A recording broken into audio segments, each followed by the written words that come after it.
Dear friends, তোমরা বলতে পারবে পেঁয়াজ কাটলে কেন আমাদের চোখে জল আসে? এটার জন্য রেসপন্সিবল একটা ভোলাটাইল গ্যাস, যেটার নেম হলো প্রোপেনশিয়াল সালফার অক্সাইড। এটা কিভাবে তৈরি হয়? দেখো, পেঁয়াজের মধ্যে থাকে সালফেনিক অক্সাইড, এবং যখন আমরা পেঁয়াজ কাটছি তখন এখানে সেল ড্যামেজ হচ্ছে। এই জন্য এখানে একটা এনজাইম নিঃসৃত হয়, যেই এনজাইমটা কি করে, এই সালফেনিক অ্যাসিডকে প্রোপেনশিয়াল সালফার অক্সাইডে ট্রান্সফর্ম করে। তো এটা ভোলাটাইল এবং আমাদের চোখে এসে লাগে।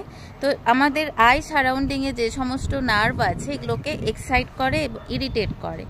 তো এরা আবার কি করে, মস্তিষ্কে সিগন্যাল পাঠায় এবং চোখ দিয়ে জল বেরোয়। কিভাবে বেরোয়? ওই যে গ্ল্যান্ডগুলো আছে, এই গ্ল্যান্ড থেকে চোখের থেকে জল বেরোনোর জন্য বাধ্য করে। অ্যাকচুয়ালি কেন করে? এই যে ভোলাটাইল গ্যাসটা, এটা চোখের জন্য ক্ষতিকর হতে পারে।